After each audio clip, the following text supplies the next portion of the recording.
Welcome back. You're still watching Network Africa on Channels Television. Now, with the endless petrol queues, it might be time for you to consider new and efficient ways to conserve energy efficiently. A Nigerian energy company is producing fuel-efficient cooking stoves that use a handful of twigs to cook food.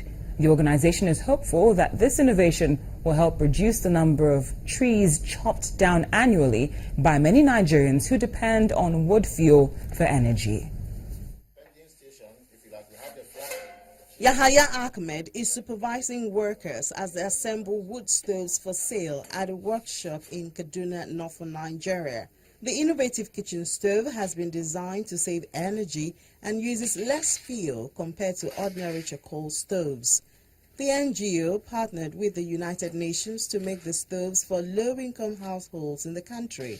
The stoves are made of stainless steel and have a lifespan of 10 years each, and the parts are imported from Germany, but it takes about 20 minutes to put them together. You'll be feeding the stove with twigs of wood, 1 or 2 pieces at a time. So by the time you put about 4 or 5 pieces, whatever you have here will be boiling. Nigeria has one of the highest rates of deforestation globally. The country lost over 2 million hectares of forest annually between 2005 and 2010, driven by agricultural expansion, logging and infrastructure development. And this is according to risk analysis and mapping company Maplecroft. Wood fuel such as charcoal remains one of Africa's main energy sources for cooking and heating. If you ask the people why are they cutting down the trees and is it not bad for the environment, they will tell you they know, but they don't have alternative. Kerosene is expensive for some people, especially during the time of fuel crisis. Very few people can afford gas. That's if at all, if they know even how to use it. Electricity, how many people cook with electricity? Development Association for Renewable Energies is looking to introduce the wood stoves to more homes across the country. It doesn't smoke. I can cook rice, cook beans, cook swallow very fast.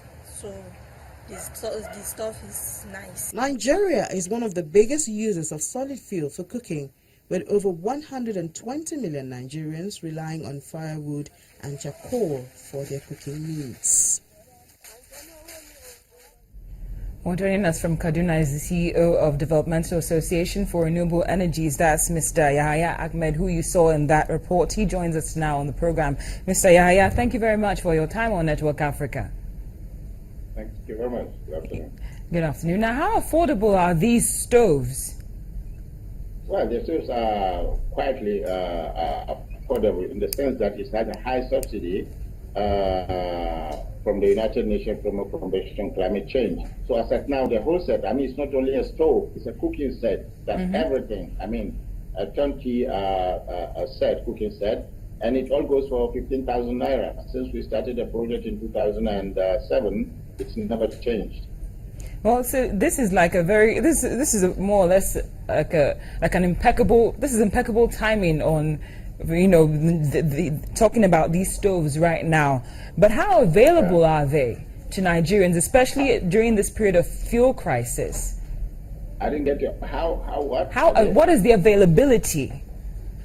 Well, they are available. I mean, we try to the whole project is it's called Efficient Fuel Wood Stove for Nigeria. So our target is to cover the whole of Nigeria. Of course, Nigeria is very big. Yes. But we have this available, and we have trained a lot of people. As of now, we have about 320 youths trained all over Nigeria who are assembling these stoves. So whenever there's demand, we just send the knockdown parts there, and they assemble and distribute them.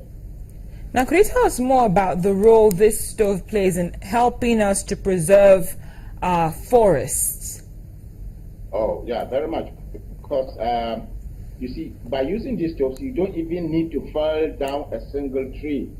The dead branches that fall down on their own will be able and sustainable enough to be used for every Nigerian. I think about 72% of our population, Nigerian population, depend on biomass. That is fuel, wood, and charcoal. Of course, charcoal is also from wood. So depend on wood for cooking. And in a case where you don't have to change the behavior of the woman cooking with who are used to firewood, you just get these small twigs which are falling down on their own from the trees existing.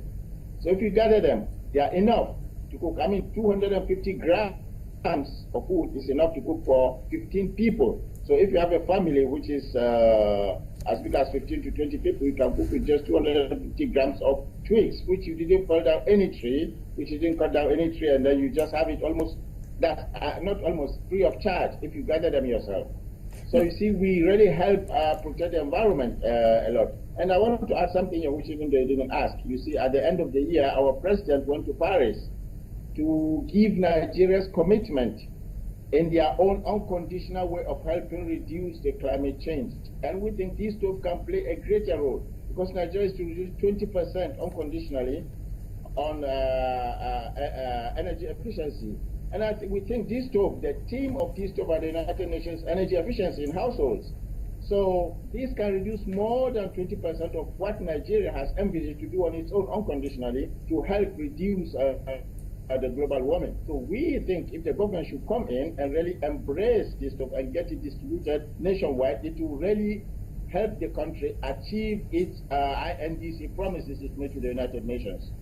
Well said. Well, Mr. Yahya Ahmed, thank you very much for joining us on Network Africa. He's the CEO of Developmental Association for Renewable Energies, speaking with us from Kaduna.